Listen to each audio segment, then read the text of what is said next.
at the Upper Canada Chronicle.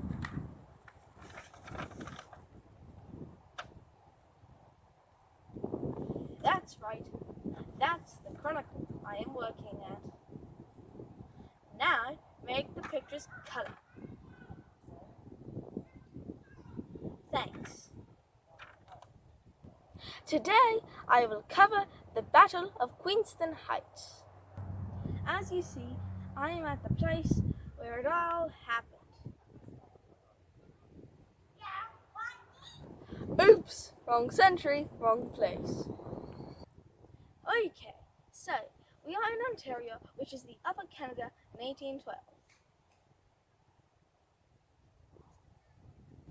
At Queenston, the British victoriously protected the Canadian soil against the American invasion. The British side had the famous General Isaac Brock, and the American side had General Stephen Van Rensselaer.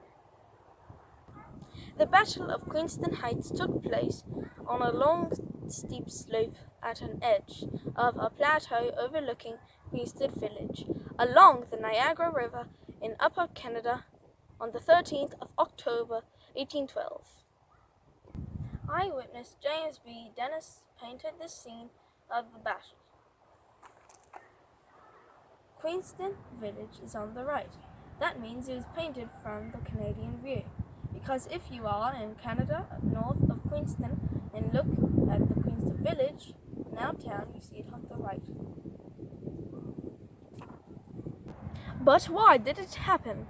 There were more causes. Britain was busy with wars against France and did not think Americans would try to invade Upper Canada. The United States wanted to gain access to ports for the American ships to trade their cargo freely without British interference. How did it start? The American forces crossed the Niagara River in boats early in the morning of 13th October 1812. It was really cold. How cold? Let's see.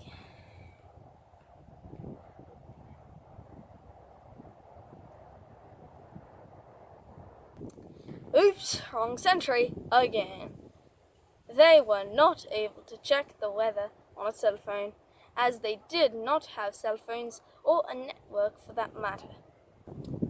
Okay, back in 1812,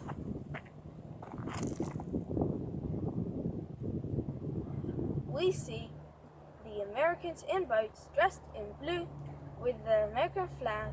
The British are on land and are dressed in red and are arranged in rows. The British spotted the Americans landing and started to fire low to inflict as many wounds as possible.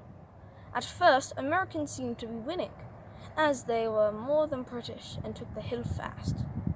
General Brock led a counterattack and was killed. According to the legend, the last words of Brock's were, "Push on, brave York volunteers." The Americans needed reinforcements to keep the hill against the British. The American reinforcements did not arrive, as they refused to cross the river. The British and their First Nations allies were outnumbered by the Americans, but they succeeded to keep the Americans under pressure until British backups arrived, led by General Roger Hale Chaffee. According to a witness from the battle, the Roryoi company of colored men fired a single volley with considerable execution, and then charged with a tremendous tumult. After this, the Americans surrendered and the British were victorious. The battle was important to the Canadian history because it was the first main battle in the 1812 war. It was a significant win for the British. It showed Upper Canada in a strong position, and it increased people's confidence in the British leadership. Thank you! This was my article covering the Queenston Heights battle for the Upper Canada Chronicle. I'll get a carriage and go now. Wait, what kind of carriage is this? No horses? Right, wrong century again. Bye.